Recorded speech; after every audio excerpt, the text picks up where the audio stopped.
አየር መቃወሚያው ተመታ፣ ተኳሾቹ ተገደሉ። በጠላት ኃይል ላይ ከፍተኛ ምት እያሳረፈ የሚገኘው የአማራ ፋኖ ይህንን ኃይል በማፍረክረክ አንጸባራቂ ድል እየተመዘገበ ቀጥሏል። ታዲያ በዛሬው ዕለት የአፋብን ምኒልክ ዕዝ 105ኛ ኮር 71ኛ ክፍለ ጦር ስር የሚገኙት የመሐመድ ዳውድ ሬጅመንቶች በፈጸሙት ከባድ ትንቅንቅ የጠላት ኃይልን በማፍረክረክ ድል ማስመዝገባቸው ተሰምቷል። ጤና ይስጥልን የዋስ ሚዲያ ቤተሰቦች እንደምን አላችሁ? ሰላምታችን ይድረሳችሁ። በዛሬው የአውደ ግንባር መረጃችን በርካታ አበይት ሁኔቶችን አጠቃለን ይዘናል። አገዛዙ በአርበኛ ኢንጂነር ዘበነ በላይነህ ቤተሰቦች ላይ እስራትና ከባድ ድብደባ ፈጽሟል። የአፋብን ከፍተኛ አመራር የሆነው አርበኛ ኢንጂነር ዘበነ በላይነህ በአገዛዙ ላይ ያሳረፈ የሚገኘውን ከባድ ምት ተከትሎ በቤተሰቦቹ ላይ እስርና ማንገላታቱ ተጠናክሮ ቀጥሏል። በዝርዝር እናስደምጣችኋለን። በዚሁ በሸዋ ጠቅላይ ግዛት መርሐቤቴ አውራጃ ለአባት አርበኞች ስለ ፖለቲካዊ ትጥቅ ትግል የግንዛቤ ስልጠና ስለመሰጠቱም ለማወቅ ተችሏል። የምኒልክ ዕዝ ከተራ እግረኛ ወታደራዊ እንቅስቃሴዎች ባሻገር በሜካናይዝድ የታጀበም ደረጃ በደረጃ ወደ እድገት ሽግግር ማድረጉን ተከትሎ የ82 እና 120 ሚሜ ሞርታር ስልጠናን ለአባላቱ ሰጥቷል። የ102ኛ ኮር የሞርተር 120 ሞርተር 82 ሚሜ ሰልጣኞችም በደማቅ ሁኔታ ስለመመረቃቸው በአበይትነት ይዘነዋል። በስቦ ማስከዳቱ ዛሬም ያገዛዙ ወታደሮች ከነ ሙሉ ትጥቃቸው የፋኖ አባላቱን እየተቀላቀሉ ሲሆን የ101ኛ ኮር ውስጥ ባሉ ክፍለ ጦሮችም ዛሬም ያገዛዙ ኃይል እጅ እየሰጠ ነው። በመጨረሻም የአርበኛ ዘመነ ካሴ መልእክት እናስደምጣችኋለን። ዓለም ፊቱን ዞሮበት ወይንም እንደ ፍጥርጥሩ ለጣፋንታው ትቶት ረስቶት እያለ መተን ቀብረኗል የተባለው የአማራ ሕዝብ መቃብር ፈንቅሎ ብድግ አለ በሚለው የዕለቱ መልእክቱ በርካታ ጉዳዮችን ይዞ መጥቷል። ጠላቶች ይጮኻሉ፣ እኛ ግን ወደፊት ግስጋሴያችንን እንቀጥላለን። የጩኸታቸው ምንጭ ሁለት ነው፣ ፍርሃትና ጦርነት። ይህንንም እያደረጉት ይገኛሉ። እኛ ግን በአሸናፊነት ወደፊት እንገሰግሳለን ብሏል አርበኛ ዘመነ ካሴ። በድጋሚ ጤና ይስጥልን ውድ አድማጭ ተመልካቾች፣ ከእኛ ጋር አብራችሁን ስትቆዩ ቀደም ሲል የሰማችኋቸውን አበይት ጉዳዮች በዝርዝር ታደምጣላችሁ። በቅድሚያም በወሎ ግንባር መረጃዎች እንጀምራለን። አየር መቃወሚያው ተመቷል፣ ተኳሾችም ተገድለዋል። በአፋብን ወሎ ቤተ አማራ ቀጠና የምኒልክ ዕዝ 105ኛ ኮር የ71ኛ ክፍለ ጦር ስር የሚገኙት የአንደኛ መሐመድ ዳውድ ሬጅመንት አርበኞች ትላንት ሰኔ 21 በክላላ ግንባር በታላቅ የጦር ብቃት የጠላትን ኃይል በማፍረክረክ አንጸባራቂ ድል አስመዝግበዋል። በአየር መቃወሚያና በሌሎች የሜካናይዝድ መሳሪያዎች ታጅበው መነሻውን ከጊምባ ያደረገው የጠላት ኃይል ንጹሐንን ለመጨፍጨፍ ሀብት ንብረት ለማውደምና ወረራ ለመፈጸም ወደ ሻፊና ባከት አካባቢዎች ለመንቀሳቀስ ሙከራ አድርገው የነበረ ቢሆንም በአርበኞቹ ልዩ የውጊያ ጥበብ 2 እና 3 ቦታዎች ላይ ተቆርጦ አይቀጡ ቅጣት ተቀጥቷል። ትላንት አመሻሽ ድረስ በወሎ ቤተ አማራ ቀጠና ክላላ ግንባር ሻፊና ባከት አካባቢዎች ላይ በተደረገው ተጋድሎ የፋኖ አስደማሚ የጸረ ማጥቃትና የመልሶ ማጥቃት ጥበብ ሲታይ፣ በአንጻሩ የጠላት ብልጽግና ኃይሎች ከወደ ፋኖ የተወሰደባቸውን እርምጃ የሚመክቱበት ፋታ ጥተው ተሽመድምደው የዋሉበት አውደ ውጊያ ነው። አርበኞቹ ጠላትን በሁለት አቅጣጫ በሻፊና ባከት በኩል ቆርጠው ቀጠናውን በመቆለፍ ከባድ እርምጃ ወስደውበታል። በአካባቢው በተለይ ጎራዳ ተብሎ የሚጠራው ቦታ ጠላት በአየር መቃወሚያ መሳሪያ ታግዞ ከወደ ፋኖ የተከፈተበትን የጸረ ማጥቃት እርምጃ ለመቋቋም ሙከራ ቢያደርግም ነገር ግን ከጥቃቱ መክበድና ከአጥቂዎቹ ፍጥነት ጋር ተዳምሮ ጠላት ሙትና ቁስለኛውን አዝረክርኮ ለመሸሽ ተገዷል። በዚህ ተጋድሎ ሙትና ቁስለኛ ከተደረጉት የጠላት እግረኛ ወታደሮች በተጨማሪ የአየር መቃወሚያው አፈሙዝ በፋኖ ድሽቃ ተመቶ በሳት ሲጋይ የአየር መቃወሚያ ተኳሽና ረዳቶቹ ፋኖ ባካሄደው የድሽቃና የብሬን ስብጥር ተኩስ ተገድለዋል። የ71ኛ አባናደው ክፍለ ጦር አርበኞች ከወሰዱት ከባድ የሆነ የጸረ ማጥቃትና የመልሶ ማጥቃት ስልትን ከአንዳች አማራዊ ጀግንነትና ወኔ ጋር ያዋሃደ እርምጃ አንጻር የጠላት ከባድ መሳሪያዎችና የሰው ኃይሉ ትርጉም ባጣበት በዚህ ተጋድሎ 23 ያገዛዙ ወታደሮች ተደምስሰዋል። በርካታ ልዩ ልዩ የጦር መሳሪያዎችና ሌሎች ወታደራዊ ቁሳቁሶችም በፋኖ ቁጥጥር ስር ውለዋል።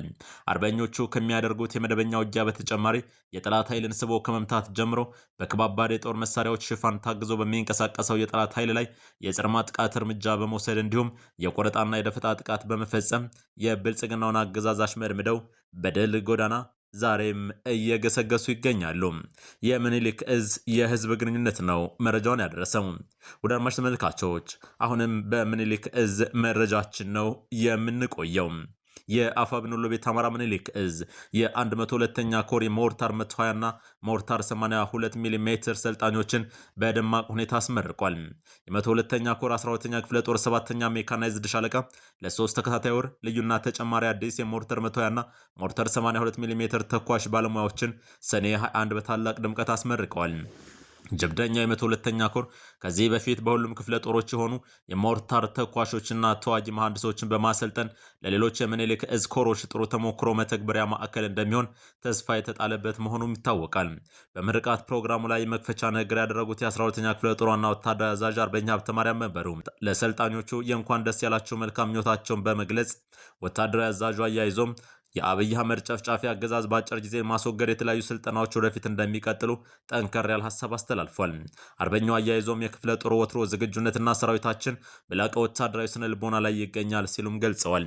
በምረቃ ፕሮግራሙ ላይ መክፈቻ ንግግር ያደረጉት የ102ኛ ኮር ዋና ወታደራዊ አስተዳደር አርበኛ ፈለቀ ደጉም ለሰልጣኞች እንኳን ደስ ያላቸው መልካም ምኞታቸውን በመግለጽ የአምባገነኑን የብልጽግና መራሽ አገዛዝ ለአንዴና ለመጨረሻ ጊዜ ለማስወገድ በተግባርና በንድፈ ሀሳብ የተደገፈ ዘመኑን የዋጀ ስልጠና በመስጠታችን ሰራዊታችንና አመራሮቻችን ለግዳጅ ዝግጁ ናቸው በማለት ገልጿል። በተጨማሪም የአማራ ህዝብ ትግል የፖለቲካ፣ የህገ መንግስት፣ የዴሞክራሲ፣ የእኩልነትና ነጻነት ግልጽ የሆነ ጥያቄ የያዘና ጦርነቱ ህዝባዊ ድጋፍ ያለው በመሆኑ ጭቁን ኢትዮጵያን በሙሉ ለሚደረገው ተጋድሎ ከጎናችን እንድትቆሙ በማለት ጥሪውን አስተላልፏል። የስልጠና መምሪያ ኃላፊውም መቶ አለቃ ሲሳይ መንግስቴና የኮር ምክትል የስልጠና መምሪያ ኃላፊ ሻለቃ ቢሆን አከለም የአማራ ህዝብ ትግል ከነፍስ ወከፍ መሳሪያ ወደ ቴክኖሎጂ መሳሪያዎች በመጠቀም የሽግግር ጊዜ ላይ በመሆኑ በከፍተኛ ደረጃ አዳዲስና የተግባር ንድፈ ሀሳብ ስልጠናዎችን በመስጠት ላይ እንገኛለን ብሏል። አሰልጣኝ አርበኛ ሻለቃ ቢሆን አከለ እንደተናገረው ከስልጠና በኋላ ሁሉም ሰልጣኞች ባለሙያዎች በጠላቱ ወታደራዊ ቤዝ ላይ ዓላማውን የጠበቀ የሞርታር ድብደባ በማድረግ ብቃታቸውን በተግባር አሳይተዋል ሲሉ ስለ ስልጠናው ማብራሪያ ሰጥቷል። በዚህ ስልጠና ተሳታፊ የነበረችውና ከፍተኛ ውጤት በማምጣት ኮከብ ሰልጣኝና ተሸላሚ ለመሆን የበቃቸው ፋኒት ሳምራዊት አለማየሁም ትገኝበታለች። ሰልጣኛውም የ12ኛ ክፍለ ጦር ሜካናይዝድ አባል ሆኜ በመመረቄ በታማኝነትና በቁርጠኝነት የአማራን ህዝብ ለማገልገልና መስዋዕትነትን መክፈል ደስተኛ ነኝ ስትል ነው የገለጸችው። የወሎ ግንባር የመጨረሻ ያደረግነውን መረጃ እናስከትላለን። በስቦ ማስከዳት ሁለት የመከላከያ ሰራዊት አባላት 101ኛ ኮር ውስጥ ባሉ ክፍለ ጦሮች ውስጥ ተቀላቅለዋል።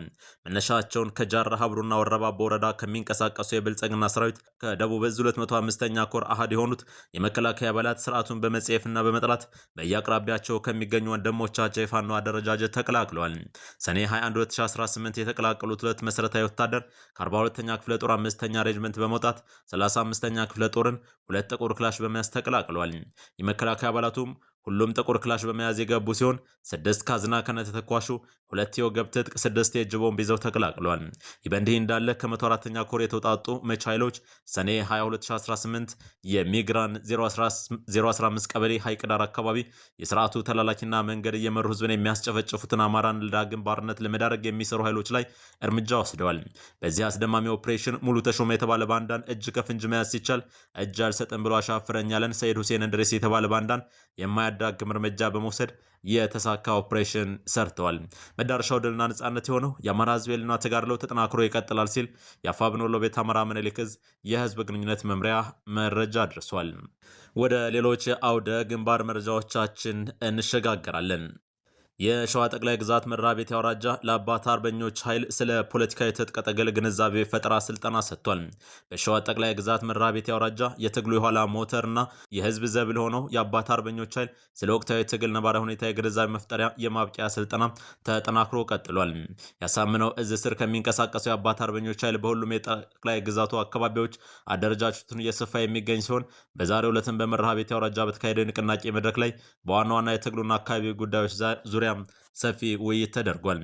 አገዛዙ እብሪት እየጨመረ እየተጨፈጨፈ ያለው የአማራ ህዝብ ነጻነቱን በክንዱ ለማረጋገጥ እየተዋጋንም የአካባቢውን ህዝብ ደህንነቱ እንዲጠበቅና መብቱ እንዲከበር የአባት አርበኞች የጀርባ አጥንት ሆኖ እንደሚቆም አቅጣጫ ተሰጥቷል። እየተካሄደ ስላለው የህሉና ትግል አጠቃላይ መነሻና መድረሻ ለተሳታፊዎቹ ግልጽ ማብራሪያ በመስጠት ለተሻለ ግንዛቤ ተፈጥሯል።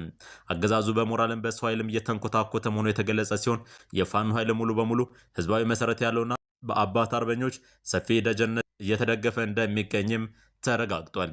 የሸዋ ጠቅላይ ግዛት አሳምነው እዝ አፄ ዘርዓ ያዕቆብ ኮርናዶ ክፍለ ጦር በሁሉም መስክ ኩራት መሆኑን የጠቀሱት የዕለቱ አስተባባሪዎች ክፍለ ጦሩ ጠንካራ አደረጃጀቶችን በመዘርጋት የውስጥ ደንብ ህግጋትን በማውረድ እንዲሁም ለተዋጊና ለደጀኑ ኃይል ስልጠና በመስጠት ረገድ ከፍተኛ አበርክቶ እያደረገም ይገኛል። ትናንት አፍርሻቸዋለሁ በማለት ሲፎከር የነበረው ገዢው አካል ዛሬ በህዝባዊ ኃይል ጠንካራ ክንድ ምሽጉ እየፈረሰ መሆኑ የተገለጸ ሲሆን ትግሉም በአስተማማኝ ሁኔታ ከግብ ለማድረስ የተጀመረው የተቀናጀ ንቅናቄ ይበልጥ ተጠናክሮ እንደሚቀጥል መልእክት ተላልፏል።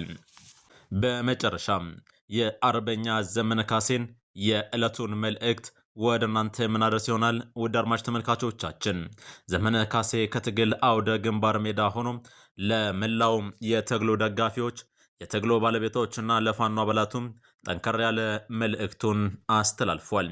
አንዳንድ ነገሮች ሲል የጀመረው አርበኛ ዘመነ ካሴ ዓለም ፊቱን ዞሮበት ወይንም እንደ ፍጥርጥሩ ለጣፋንታው ትቶት ረስቶት እያለ መተን ቀብረነዋል የተባለው የአማራ ሕዝብ መቃብር ፈንቅሎ ብድግ አለ ሲል ይጀምራል። ያለ አንዳች መካሪና ተቆርቋሪ ያለ አንድ ሰው ሀሳብ አበዳሪ ከመከራው ተምሮ ከራሱ መክሮ አማራ የራሱን አብዮት ራሱ ፈጠረም። ሲነሳ በደነገጡት ጠላቶቹ ፊት ራሱን በፍጥነት አደራጅቶ የህሉና ትግሉን ጀመረ። እፍኝ የማትሞላ ተተኳሽ በመቶ ሺዎች ብር እየገዛ ታጣቂ ማስታጣቂም ራሱ ሆኖ ወደ ራሱ ግብ መገስገስ ቀጠለ። እነሆ 3 ዓመት አለፈው ብሏል። አርበኛው ትልቁ ብሔራዊ ሀብት ሰው ነው። የሁሉም ነገር የፖለቲካውም፣ የታንኩም፣ የዲፕሎማሲውም፣ የሩት ዓለሙም ግርግር ማዕከሉም መቋጫው ሰው ነው። ለሰው ልጆች የተሻለ ነገር ለማምጣት የሚደረግ ነው። የራሱን ህዝብ በሰማይም በምድርም እሳት አሰማርቶ የሚያነድ ዘረፈጅ ስርዓት ስለ ብሔራዊ ክብርና ሉዓላዊነት የት ያውቅና ስለ ሀገር ለማውራት ሞራሉስ ከየት ይገኛል? አንገቷ ላይ ቆሞ እያነደዳት ያለችን ሀገር ወዳታለሁ ሊለን ይሞክራል። የጥፋት ተልእኮ ይዞ ሀገር እያቃጠለ ሳያፍር ሌላውን ኃይል በተላላኪነት ሊከስ ይዳደዋል። ለግብፅ መላላክን፣ ለፕሬዝዳንት ኢሳያስ መሽቆጥቆጥን፣ ለህወሓት መንበርከክን አብይና ቡድኑ እንጂ ፋኖ አያውቀውም። በእኛ በኩል የዓለም ጥቅሞች ሁሉ ተሰልፈው ቢመጡ መዳፋችን ላይ ቢቀመጡ አንዲት ግራም የአማራን ህዝብ ጥቅም አሳልፈን አንሰጥም። የአማራ ህዝብ ህልውና ጥቅሙና ምኞቱ ለድርድር አይቀርቡም። ቅዱስ ናቸው። ቅዱሱን የሚነካ የሚያስነካም ማንም የለም። ነገር ግን ካለፉት ረጅም ዓመታት ከራሱ ከብልጽግና ስህተትና ውድቀት ተምረን ከቀጠናዊ ዓለም አቀፋዊ ልውጡጡ የማንም ወኪል ሳይሆን መጠቀምን እናውቅበታለን። በሊማሊሞ ገደል አናት ላይ በተወጠረ ገመድ ላይ አይናችንን ታስረን እንኳ አመጣጥነን መራመድና ወደ ነገ መሻገር እንችላለን። ይህ መከራ ከእድሜው በላይ ያስተማረው ትግል ነው። ስለሆነም በፍጹም አንሳሳትም። ከኢትዮጵያን ኃይሎች ጋር በጋራ መርፌ መግዛት ተልእኮ እንኳን ቢኖረን የአማራን ህዝብ በይፋ ሳያውቀው የምንጓዘው አንድም እንኳን ስውር እርምጃ የለም ይላል አርበኛ ዘመነ ካሴ። ጠላት ግን ይጮኋል።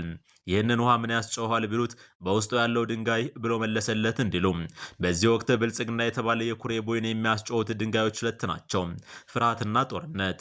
ፍርሃት አብይ የቀጠናውን የሀገር ውስጥ ኃይሎች ከተባበሩ በዕድሜ በአንድ እጅ ጣቶች ልክ ከተባበሩ ዕድሜ በአንድ እጅ ጣቶች ልክ የተቆጠሩ ናቸው ብሎ ስለሚያምን ደንግጧል።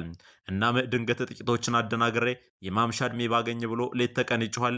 ከሞት የማያድን ጩኸት። ሌላው ጦርነት ነው። በአብይ አህመድ ስሌት የአማራና የትግራይ የአፋርና ሌሎች ህዝቦች ገና በበቂ አልደቀቁም። ስለዚህ በተገኘው አጋጣሚ ሁሉ መድቀቅና መጥፋት አለባቸው። ይህ የሆን ዘንድ ግን ሰበብ ያስፈልጋል።